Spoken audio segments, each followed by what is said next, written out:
안녕하세요. 초등학교 학부모 대표 채널 엄빠TV의 짜잔쌤입니다. 요맘때 자녀교육 1월 셋째 주 편입니다.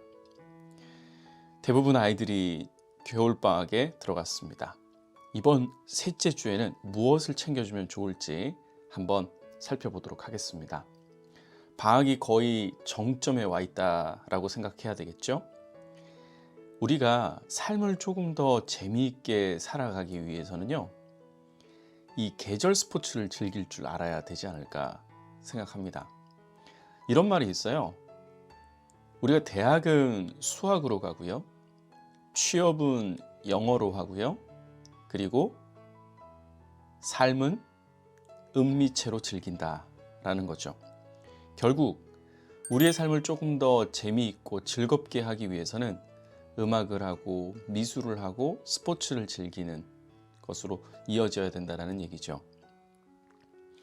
겨울방학 시즌인데요, 겨울에만 할 수 있는 동계 스포츠를 하나 정도는 즐겼으면 좋겠습니다. 겨울방학에 아이들에게 동계 스포츠를 접할 기회를 만들어 주십시오. 스케이트도 좋고요, 스키, 보드, 아이스하키 등 겨울 스포츠를 배우고 경험할 수 있었으면 좋겠어요. 더불어서 겨울에 열리는 스포츠 경기들이 있어요.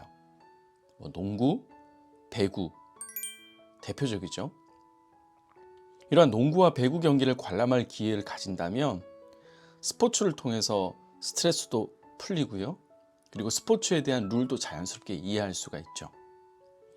현장 경기 관람이 주는 아우라도 느낄 수 있을 겁니다. 겨울 방학이라 특별하게 즐기는 경험, 그리고 아이들은 본인이 스스로 체험할 때 가장 행복감을 느끼지 않습니까?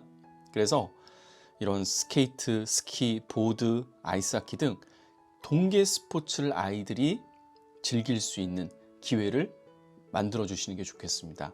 1학년, 2학년이라면 이번 겨울방학 때는 기초, 3, 4학년 때는 기본, 5, 6학년 때는 중급, 이렇게 단계별로 조금씩 아이들이 접할 수 있는 기회를 늘려나간다 생각하시면 좋을 것 같습니다. 1월 셋째 주에 두 번째 아이디어입니다. 이제 새해도 되었고요, 아이도 이제 한 살이 더 먹었지 않습니까? 특별히 또 방학을 이용해서 좀 시간적 여유가 있을 때 아이들의 건강을 한번 체크해 보셨으면 좋겠습니다. 학기 중에 좀 미뤄왔던 치과 정기검진이나 시력 확인, 또 척추 측만증 등 정기 건강 검진을 하는 것을 추천을 드립니다. 물론 학교에서도 진행은 하고 있습니다. 하지만 학교에서 혹시나 이상소견이 나왔을 때 이를 좀 더 정밀하게 검사하고 또 치료받기 위해서는 또 충분한 시간들이 필요하지 않습니까? 그래서 방학을 이용해서 이러한 정기 건강 검진을 이용을 하면 좋을 것 같고요. 혹시 비만이 염려되는 아이라면 보건소를 통해서 비만 건강 프로그램에 참여해서 식생활과 운동 클리닉을 좀 받는 것도 추천을 드립니다.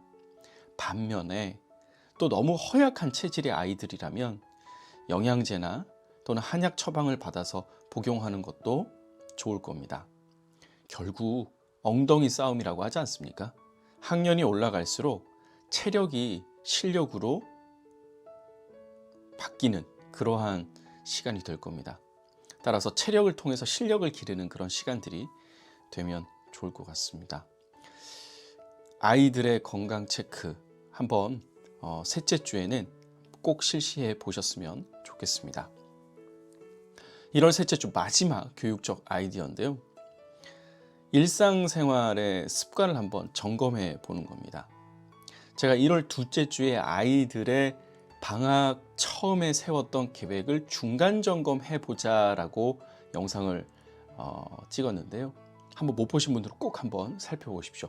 방학의 중간 지점에 처음 세웠던 초심을 잃지는 않는지, 처음에 세웠던 계획들의 변경이 있다면 꼭 수정 보완하는 시간들이 필요하다라고 강조를 했는데요, 이번에는요 그런 중간 계획하고는 조금 결이 다릅니다.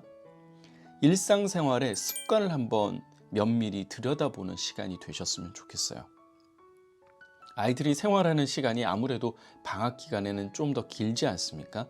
그래서 아이들의 위생 습관도 한번 점검해보고 지도할 필요가 있어요. 뭘 하느냐?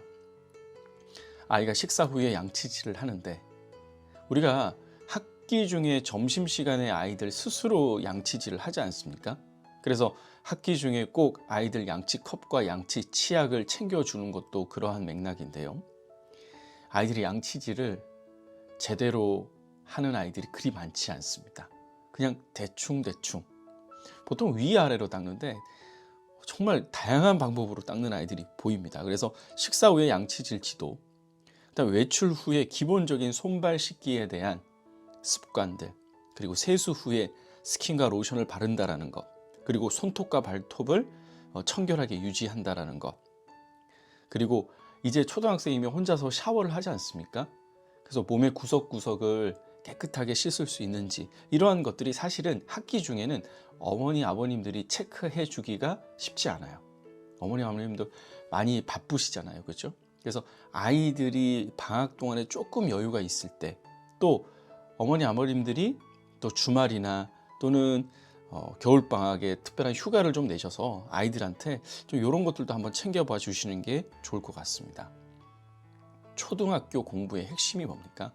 기본 생활 습관 형성이고요. 그리고 기본 학습 습관 형성입니다. 그러니까 습관이 어떻게 자리 잡느냐에 따라서 되게 중요한 것이죠. 잘못된 습관이 오랫동안 지속이 되잖아요. 그럼 나중에는 그걸 고치기 위해서 수많은 노력들이 필요한데요. 초등학생들은 사실은 잘 몰라서 잘못된 습관이 길들여져 있는 경우도 있습니다. 그래서 혼자 해오고 있는 일상생활의 습관들을 면밀히 살펴보고 조언해 주는 것이 필요합니다. 혹시나 엄마 아빠들이 정확한 내용을 조언해 주기가 힘들다면 유튜브에 좋은 영상을 찾아주는 것이 되게 중요하다고 말씀드렸죠. 엄마 아빠는 만능일 수는 없어요. 그리고 만능일 필요도 없어요. 좋은 자료와 정보들을 아이들에게 먹이는 역할을 해주면 되거든요. 오랫동안 몸에 입은 습관이라 고쳐지는데 오랜 시간이 걸린다는 것을 꼭 명심하시고, 그리고 천천히 반복적으로 지속적으로 지도를 해 나가시면 좋을 것 같습니다. 방학 때 제일 힘든 게 뭡니까? 바로 취침 시간과 기상 시간이죠. 이런 것들이 방학이어도 지속적으로 일정하게 유지될 수 있도록 아이들을 챙겨봐 주시는 게 좋을 것 같습니다. 1월 셋째 주입니다. 제가 3가지를 안내드렸는데요. 동계 스포츠 꼭 기억하십시오. 삶을 더더욱 재미있게 살아가기 위한 방법인 거죠. 특히나 잔해 유형이 강한 아이들이 있어요. 꼼꼼하고 세심하고 그리고 스스로를 계속 압박하는 아이들이 있어요. 그런 아이들에게 삶을 재미있게 살아가고 나를 사랑하는 방법이 무엇인지, 행복이라는 것이 무엇인지에 대한 행복 교육이 너무나도 중요하거든요. 그래서 이러한 계절 스포츠, 즉 동계 스포츠를 즐길 수 있는 시간들을 가족들하고 같이 만들어주는 거 너무나도 중요한 겁니다. 매주 보내면 제일 좋겠지만 그러지 못한다면 방학을 이용해서 아이들하고 3번에서 5번 정도의 기회만 준다라고 생각을 하셔도 좋을 것 같고요. 앞서 2번째로 말씀드렸던 게 아이의 건강 체크입니다. 보건소에 보시면 간단한 혈액 검사나 소변 검사를 통해서도 우리 아이의 건강을 체크할 수 있습니다. 아이들이 먹는 음식을 한번 보십시오. 불량식품 많고요. 설탕이 과다 함유된 것들이 많고요. 영양의 밸런스가 무너져 있는데 계속 알지 못하고 그런 음식들을 섭취하는 아이들이 있습니다. 따라서 아이들이 그런 객관적인 지표들을 보면서 스스로 몸 건강에 대해서 깨닫고 경각심을 가질 수 있는 것도 중요한 것 같고요. 비만 마찬가지로 체크해 줘야 되는 부분인 것 같습니다. 그리고 마지막으로 말씀드렸던 게 바로 일상생활에 대한 습관 점검입니다. 그죠? 결국 성공은 좋은 습관들이 만들어져서 최종적으로 얻게 되는 열매인 것이죠. 그래서 이 습관에 대한 점검들까지 한번 살펴보시면 방학이 조금 더 의미 있는 시간이 될 거라고 생각이 듭니다. 매주 엄마 아빠들에게 선물과 같은 요맘때 자녀교육 영상을 보내드리고 있습니다. 계속해서 구독하시고 이번 주에는 이런 것들을 아이들에게 먹이고 경험시켜주고 말로 더해줘야 되겠다, 체크해야 되겠다, 이런 아이디어 얻으시면 좋을 것 같습니다. 1월 셋째 주 엄빠TV의 짜잔쌤이었습니다. 고맙습니다.